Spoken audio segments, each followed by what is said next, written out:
Bonsoir à tous. Ça Bonjour, va, Aurore? ça va et toi? Ça va bien. On parle cohésion familiale. Comment créer une bonne et une jolie cohésion au sein de votre famille. Donc couple, plus enfants, hein, famille recomposée ou pas, peu importe, ça reste une famille. Ça va être comme dans une équipe sportive ou pro. Une cohésion familiale, ça va créer un environnement où chacun va pouvoir se sentir soutenu, compris et valorisé. Hyper important pour les parents entre eux, hyper important pour les enfants pour grandir correctement. Pourquoi la cohésion familiale est importante? Parce qu'une famille soudée, pour le coup, c'est une source de soutien, inestimable.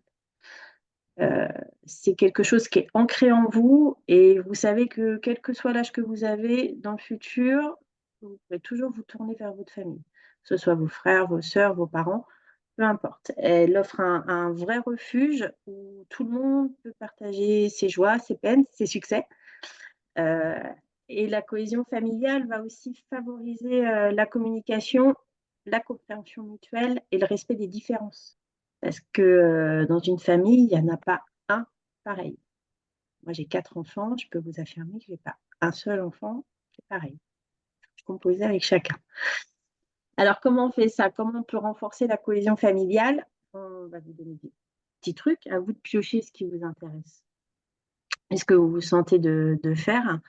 On peut organiser des activités ensemble. Alors ça peut être des jeux de société, des sorties en nature, des projets de bricolage, des week-ends. Les activités communes, pardon, renforcent les liens, en fait. Donc ça va être hyper important. Communiquer ouvertement, encourager chaque membre de la famille à exprimer ses pensées et ses sentiments sans jugement. Il ne s'agit pas pour le petit frère ou la petite sœur d'aller traiter ses petits frères ou sa petite sœur de grossièreté ou de choses comme ça. Pas du tout, du tout.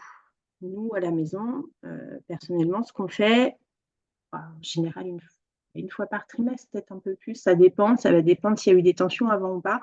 On fait des tours de table où chacun doit donner 2 qualités et un défaut à chaque personne autour de la table. Ça permet, à chacun de se souvenir que même si l'autre nous a un petit peu énervés, il a quand même des qualités qui sont bonnes à prendre et qui peuvent nous être utiles.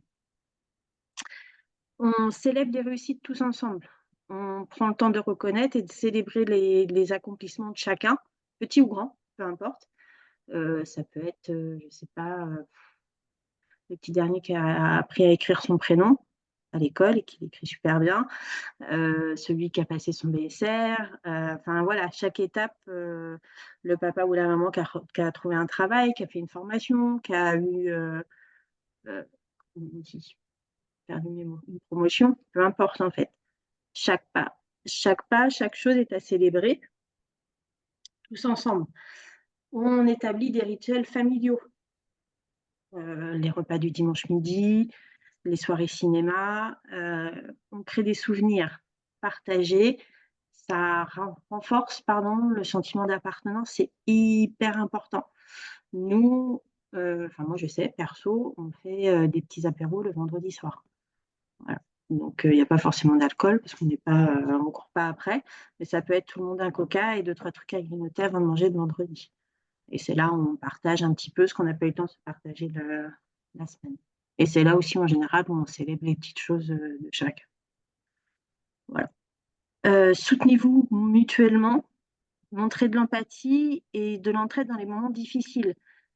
Attention, pour les enfants en particulier, les moments difficiles vont pouvoir vous paraître à vous, Dérisoire. banal et dérisoire. Pour eux, non. Faites bien attention à ça et apprenez à résoudre les conflits. Alors ça tombe bien, on en a parlé juste avant. Heu, aborder les désaccords avec calme et chercher des solutions constructives tous ensemble.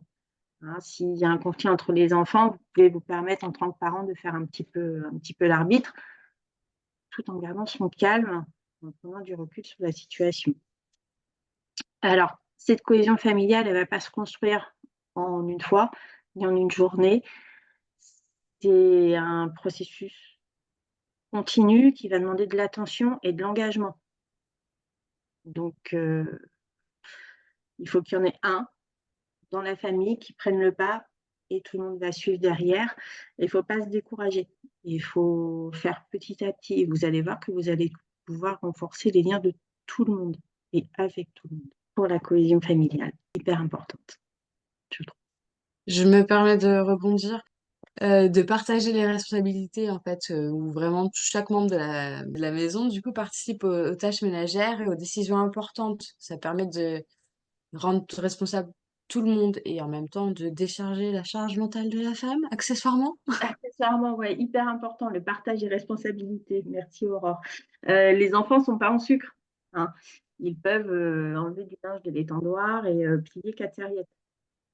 Ils peuvent débarrasser la table et vider le lave-vaisselle. Ils sont grands. Et en général, petits, ils sont demandeurs. Plus grands, non. C'est bizarre d'ailleurs.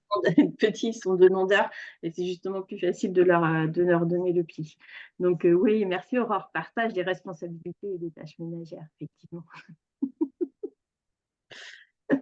Ouais, je vous souhaite de tout et de pouvoir partager de beaux et de superbes moments en famille, de vous faire de beaux souvenirs, surtout.